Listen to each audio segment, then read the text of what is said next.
Welcome back to Freestyle Friday. Unfortunately, this week's episode is pre-recorded because allergies are kicking my butt, and doing it this way will save my voice and save you from hearing me cough. But no worries, we're still here and we're still gonna talk. So grab your coffee or something stronger if you wish, and let's do this. First, I would love to know where you're watching from or where you're listening from. I want to see everybody in comments. You don't have to put your zip code and your address, just put the state.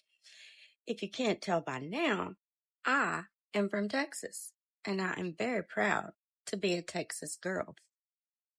While you're dropping where you're from in the comments, here's something for my tiny viewers. I can't find him. It doesn't seem to be on any of these stations. Keep looking. Oh, you're going too slow. Let me take the wheel. It's too fast. How could you even tell what's on? I can tell. Back. Too late. I'm in the 40s. Gotta go around the horn. It's faster.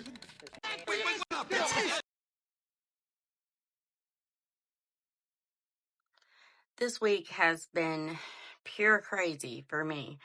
On top of my epic fail this week on Wednesday that I'll get to when we get to tea time.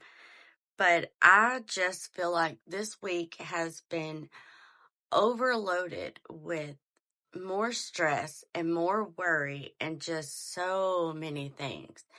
Even on Thursday, baseball practice got canceled on Thursday, and that should have been a relief for our house because my two older kids, younger brother is supposed to be totally fine dealing with things for them, but it's a very big inconvenience for them to have to ride and sit with me for baseball practice. Doesn't bother me other than I have to do a quick meal on Thursday because we get back so late, but doesn't bother me because I chill out in the car in silence. I put my headphones in and listen to my podcast or write letters or whatever I need to do. And I still check him out while he's practicing on the baseball field. So it doesn't bother me, except for I was already getting sick on Thursday. So on one hand, I was like, yay, no baseball practice. And he was excited because he was like, I'm just so excited not to have to practice today. We get a day off. Anyway, but it's just been a crazy week. I feel like we've had so much news this week and just so many things happening to people around us. And it's just like you carry all that weight for everybody else too at the same time because you care about them and you love them. And it just, I don't know, this week was just a lot for me. I don't know if that's just a me thing or if y'all feel like it was heavy for you as well. On top of my epic beyond epic fail this week, I lost an earring traipsing through the woods on some kind of adventure with my husband and my teenage son, and they are laughing and living it up, holding vines out of the way like, you're so slow back there, you're so slow. Like, bro, I am about to be 40, and I ain't went exploring through the woods since I was little.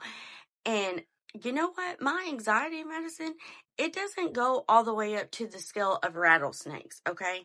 So, or wild hogs, all right? We live in the sticks. And my husband's like, y'all keep y'all's eyes open. I'm like, you ain't got to tell me that. I'm looking at the ground. Like, I'm watching for snakes. And then he's like, well, you got to pay attention for wild hogs too. And then he stops. And he's like, y'all be quiet. What's that noise? I have been deep into the depths of the true crime world, okay? I don't need you to have me deep into the woods in Southeast Texas and then make me stop and say, what's that noise? Like, I have watched documentaries where places like this where bodies were found, okay?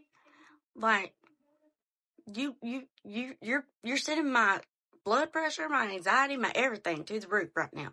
And then he's like, no, never mind, it was just a squirrel. A squirrel?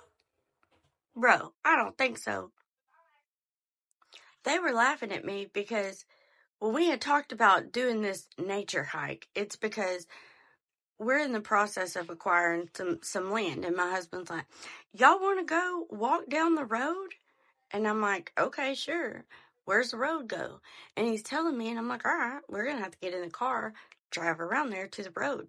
So they're ready to go. They're waiting on me. I come out of the house with my purse. They're laughing at me. They're like, you going to take your purse in the woods? And I was like, well, I was going to leave it in the car. And my husband's like, well, we're not going in the car. I'm like, well, how are we going to get to the road? And he's like, oh, we're going to walk through the woods. What? I was not privy to this information. He's like, you don't remember way back when? Okay, so real quick side tangent to explain this. I knew my husband 20 years ago. We were like best friends 20 years ago. We used to ride four-wheelers together. As a matter of fact, the very first time I ever met my husband was right here where we live. Like, I can see it from my porch, the very spot that I laid eyes on my husband 20-something years ago. We used to ride four-wheelers together, and a lot of times we would ride from here. We would leave from here and go ride. So apparently, this is an area where we used to ride in our early 20s. And I don't know, I just didn't remember that. Like, I remember going a different way, but apparently he remembers this. So he thought I knew what he was talking about. It was obvious I did not. But I survived it, y'all. I survived the trek through the woods at almost 40 with type 1 diabetes, with my insulin pump strapped on my hip. I have my hoodie on because, I ain't walking into briars or banana spiders, okay? Like, no, I remember those days with a stick on the front of the four-wheeler. But I've got all my snacks in my hoodie pocket because if my sugar drops on our little nature hike, I can't just run up to the house and get me a brownie. So if you hear the noise going off in the background, it is my oven. It's telling me it's preheated because, like I said, we're grubbing down on some frozen pizzas tonight. So I don't know if I can edit that out. My apologies, but that's just proof that I'm being real with you. There's no polish over here, guys. None. But so I'll circle back on my other tangent about my husband and the 20 years ago, because y'all are probably like, 20 years? What? Like, you're probably thinking, well, now I have more questions, right? Well, that's because we all nosy. So 20 years ago, I met my husband. We were best friends. We used to do a lot of riding. And like I said, I can sit on my front porch and see the exact spot I laid eyes on him for the first time. Okay. So 20 years ago, like I'm saying, we were best friends. And when I say that, I don't mean like friends with benefit. No, we were legit best friends, like soulmate type of stuff. Okay. If you want to get all romantic, we just had each other's back. He was there for me. I was there for him. He wanted my happiness. I wanted his happiness. I was actually dating someone else at the time. So, I mean, he respected, and it just so happened that the guy I was dating kept pushing me on my now husband. Like, so I was always stuck riding with him. So we just kind of bonded, and we knew all the same people, hung out in the same groups. Well, fast forward, things change. We kind of grew apart, lost communication, and then fast forward several years after he goes through a divorce and after all of my experiences in life that weren't all that great and wonderful. He's got 2 kiddos, 5 and 8, and I've got 1 kiddo, 8. And we reconnect again. And so after 15, 16, I don't know how long it was. It's like 16, 17 years of having not seen him. The first time I seen him again was right here in the exact same spot. My kids, his kids, me, we just sat around the fire like we used to when we were younger, and didn't hurt every time we moved.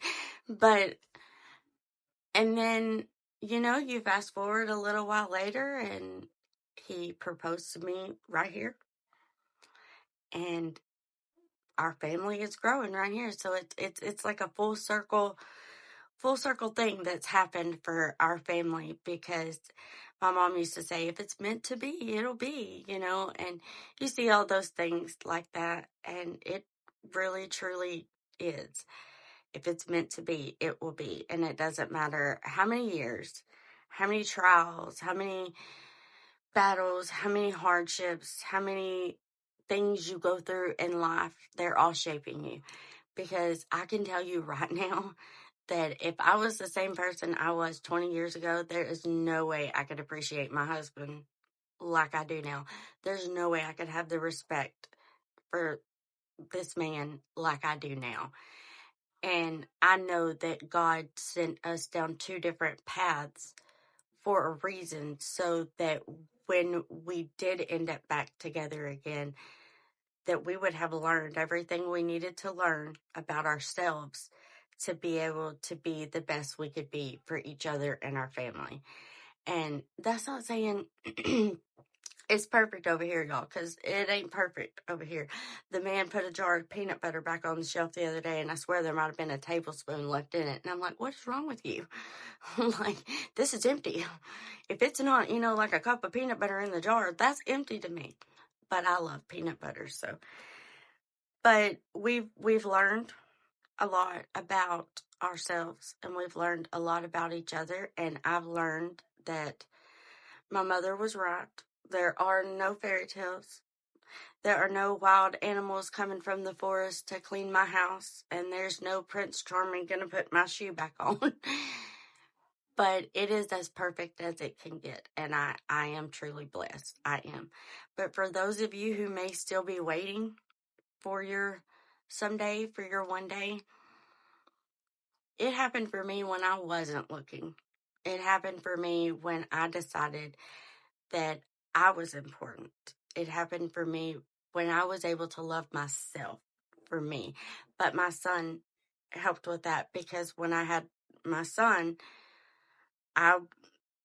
there was nothing else important. I was on the back burner, he was on the front, and I put everything I had into my kid. And now I put everything I have into all my kids, because they're my babies. Whether I've known them their whole life and know every scratch, bruise, or favorite color they've ever had, I don't. I missed out on a lot of that. But they know that since that day, I know everything in between. I know every phase, every cut, every bruise, every time they were hurt, sad, happy, excited. I know all of the things. So I love them kiddos so very much. So I know that I'm blessed, and there is a reason for everything. So if you're holding out on something, if God's promised you something, if you seem to be in the waiting season of your life, just hang on, because I promise you that when you get to the end of that waiting season, well, first of all, there's going to be another waiting season right behind that, but it will be worth it, and you will be able to look up and say, yes, that was worth it. It's like what they say when moms give birth. It's painful, but it's worth it.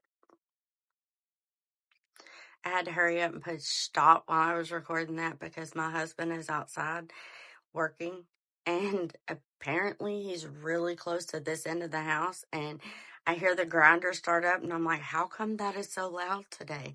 So if you hear that in the background, I apologize. Real life is happening over here. My husband works from sunup to sundown, and I do not have my designated space complete yet for my podcast. So when my house is full and active like it is pretty much all the time, it's kind of hard for me to find a nice quiet spot that nothing interferes with, because my family's weird, y'all. They weird. They are. But yeah, my husband I tell him, like, you're noisy, just as a joke, because he is always doing something over there. He come up earlier and he's like, hey, if I start working on my stuff, is that going to bother you? I'm like, no, because I'm going to be in the house. Okay, well, I should send him a text and be like, you're loud. You're bothering me. Because knowing that man, he would literally stop. He would. But I'm not going to do that because I'm not that type of wife. But yes, I am spoiled. So spoiled that when we go out to eat, if we have, like, you know how you can get two sides with stuff sometimes? Okay, well, if my husband only wants one side and then the other option is like a salad, he will literally order a salad the way I order a salad so that I can have two. Because he knows that that little side salad ain't nothing. I can eat a head of lettuce like in one sitting. Me and my youngest would just call us rabbits because we can eat some lettuce. But yeah, so we go to an event at the school and they're serving us, and he, like, his mom and dad's there and his granny's there and then his aunt's there. We're all sitting around at this table, the whole family's pretty much there in different tables. And he looks at me, he's like, you want me to get you a salad? And I was like, you know it. And everybody's just looking at us, and he's like, yeah, she's spoiled. I'm like, yes, I am. I'm not spoiled. I'm very well taken care of. And it took me 30-something years to get this. So I'm sorry if I feel like I'm bragging a little bit today. It's probably because I feel guilty because I was kind of mean to him yesterday. So I'm trying to redeem myself. So if you're listening, I'm sorry. I didn't mean what I said when I was hungry or when my sugar was low. So thinking, like, because we were previously talking about how 20 years ago, how different is the world now from when we grew up? Like, it feels like our kids are growing up in a completely different world than what we grew up in. And I'm not just talking about, like, the vast amount of electronics that are available today. And, like, my kid just got a cell phone. Like, he was 13, he's 14 now, but he was 13 about to be 14. My daughter was 14. They just got cell phones. Okay. They don't have social media.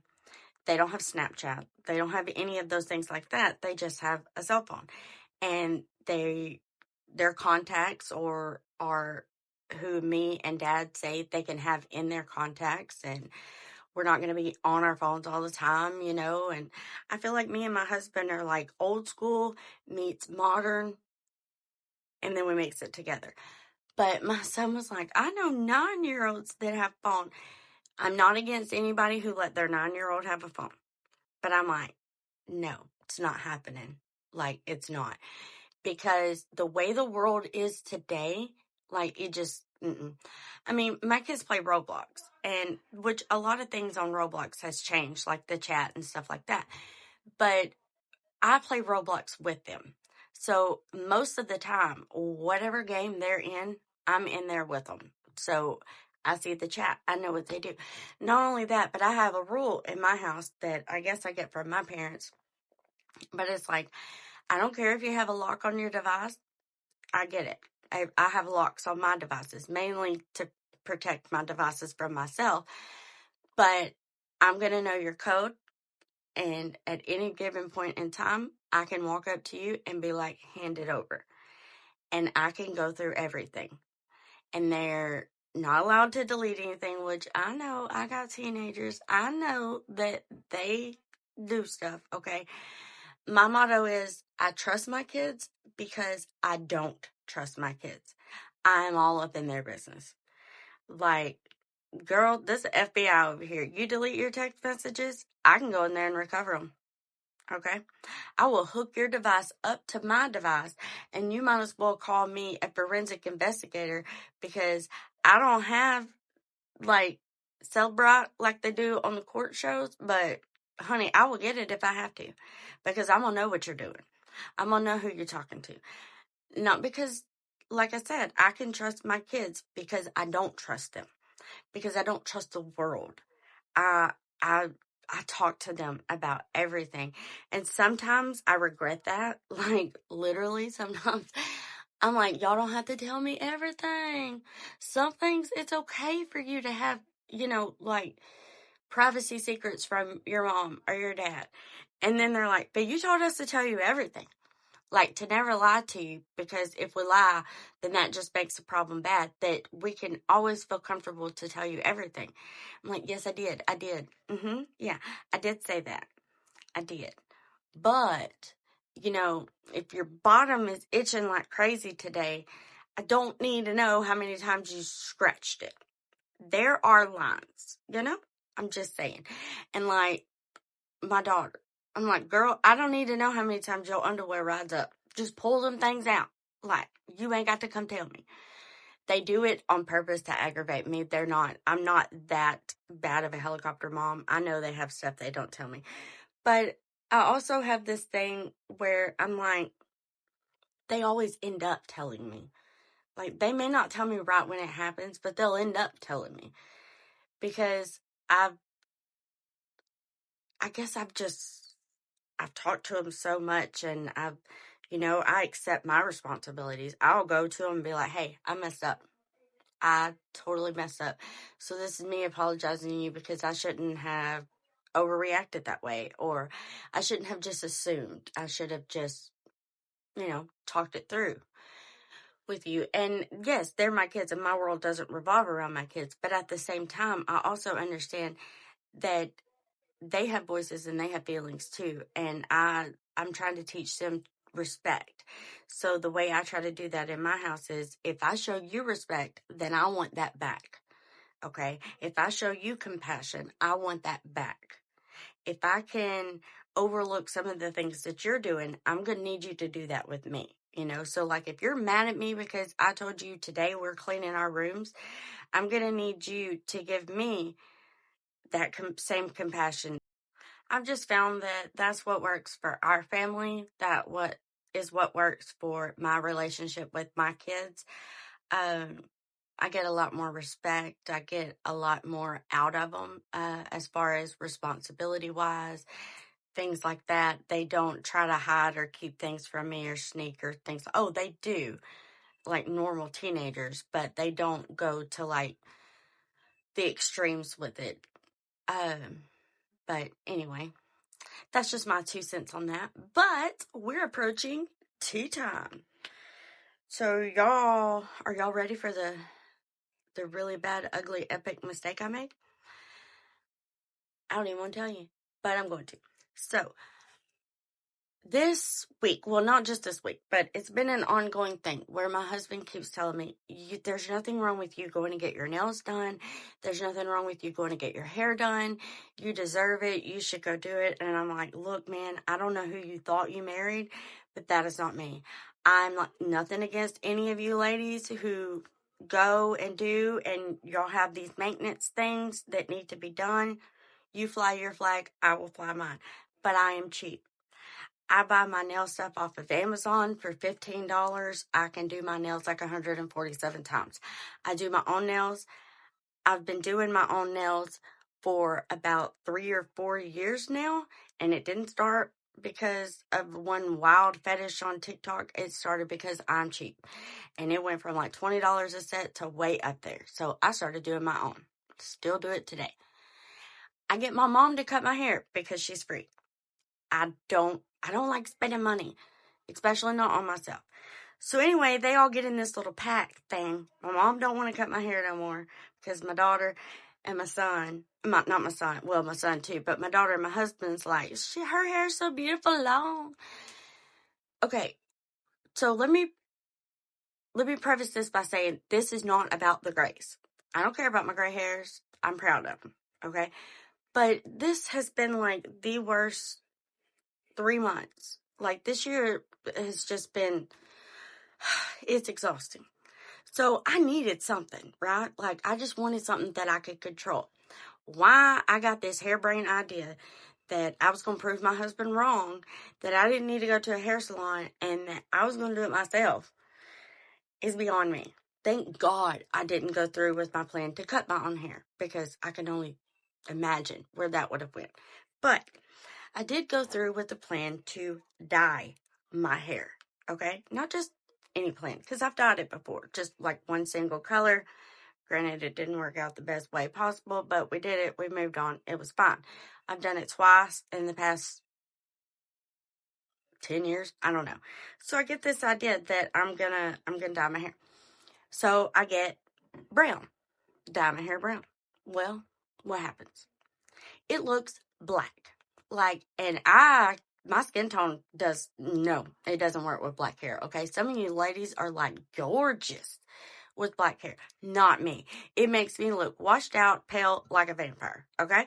So I dyed it. It ended up looking black. Okay. So then I'm like, well, it is what it is. We're rolling. So I've got my little highlight kit, right?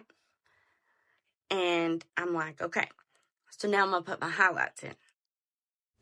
On the box of this highlight kit, it says caramel blonde. Okay, so not blonde, caramel. All right. So I'm like, I'm going to do this. I've got the cap. My mom did it to me when I was like, I don't know, 14. Can't be that hard. OMG, y'all, it was hard. I got about 20 hairs pulled through about 20 of those holes, and I took that daggum cap off. And I YouTubed how to do it without a cap. Okay, now, I know what you're thinking. That's where I messed up. But you would be wrong, because I nailed that. I was so meticulous with where my spacing was, how much I put on each strand of hair. I mean, they were fine. It was spaced right. It was everything. I even blended it up to the root so it wouldn't be like, bam, you know. All right, I've got it in my hair. I got my cap on. I'm supposed to wait 40 minutes, okay? Well, anybody who has had a baby knows you ain't waiting 40 minutes before you got to go back to the bathroom, okay? So 20 minutes in, I have to go back to the restroom. I catch a glimpse of myself in the mirror, and I'm like, holy smokes, that's white. That is not caramel. That is white as snow, okay? So I'm like, oh, I don't know if I want to wait 30 more, 20 more minutes, because what if my hair falls out? I freaked out. I panicked, okay? It's because I don't do this. I'm not this type of person. I have never been this type of person. I was out of my comfort zone. I was very overly confident. So I rinse these things out, and they're not white anymore. I mean, they're there, but they're not screaming white. So I'm like, oh yes, I have done this. What? Success. I'm awesome. Then I put the toner stuff through, because, you have to tone it. It was orange. Like, I'm talking orange. Pumpkin orange. Halloween time orange. Like, this is Halloween. Yes, that orange. All right. So I've got, like, these beautifully placed highlight strips, but they're orange. I'm freaking out. I'm ready to shave my head. I'm just ready to be done. So I go on a panic emergency trip to the local DG, and I get me just regular old light brown. Because I've got to fix this. I can't go around with orange strips in my hair, okay? No, I'm not that type of person. So I make a run. Nobody seemed to notice my horrible, epic fail of a hairdo. I run in the dollar store, I get what I need, and I come home. Well, on the way back from the DG, I realized that the brown that I dyed my hair with first has made my hair look black, right? So we've already established that. It's dark. And then I have orange highlights. So if I'm going to put this brown in here, that ain't going to work. I've got to lighten what I've got, right? I'm not that type of person, y'all. I've never bleached my hair, like, ever. I'm scared to death to do anything. So I'm going to go all in now. Like, I've messed it up. Let's just go. So I put the rest of my highlighter, which was actually quite a bit, in my hair. I covered it all. I coated it all. I made sure everything was saturated. I put my little wrap back on, and I'm bleaching. 35 minutes later, I'm like, dear Lord, that's light. So I take it out and rinse it out and put toner through it again, just because, by some chance of a miracle, this might be good. It was not good. It was straight up orange. My son told me I looked like Black Widow. My husband was being nice, and he's like, you could just be different. I'm not that kind of different, y'all. So I get all the horrible dark out. I've now completely highlighted my head. They're no longer highlights. This was a horrible bleach job, not even bleach. But anyway, so I put the brown in. So I let my brown sit, and I come up with something that it's not perfect, but it turns out I can live with it. Okay, so I got brown with touches of black looking, and then some reddish in there. And if you don't think I'm telling the truth, I have proof. So you ready? I'm gonna show you proof.